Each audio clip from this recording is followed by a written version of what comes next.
The Art of Loving is a 1956 book by psychoanalyst and social philosopher Erich Fromm, which was published as part of the World Perspective series edited by Ruth Nanda Anshin.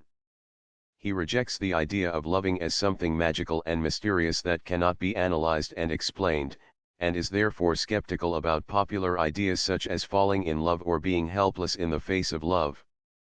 However, Fromm observes that real love is not a sentiment which can be easily indulged in by anyone.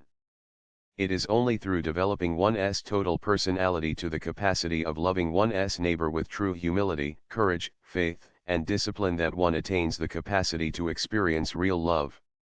Fromm defended these opinions also in interview with Mike Wallace when he states, "Love today is a relatively rare phenomenon, that we have a great deal of sentimentality, we have a great deal of illusion about love, namely as something one falls in. But the question is that one cannot fall in love, really, one has to be in love. And that means that loving becomes, and the ability to love, becomes one of the most important things in life. Each of these is difficult to define and can differ markedly depending on the people involved and their circumstances. Seen in these terms, love is hard work, but it is also the most rewarding kind of work." According to Fromm, loving oneself is quite different from arrogance, conceit, or egocentrism. Loving oneself means caring about oneself, taking responsibility for oneself, respecting oneself, and knowing oneself, e.g.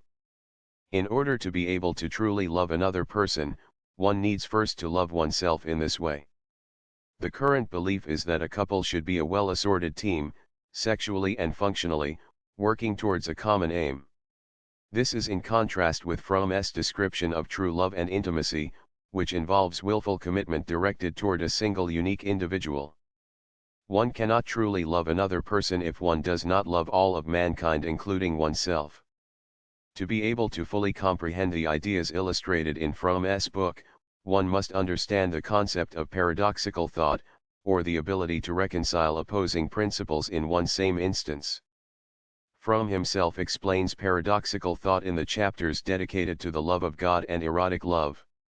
Fromm begins the last chapter, The Practice of Love, saying, "Many readers of this book expect to be given prescriptions of how to do it to yourself.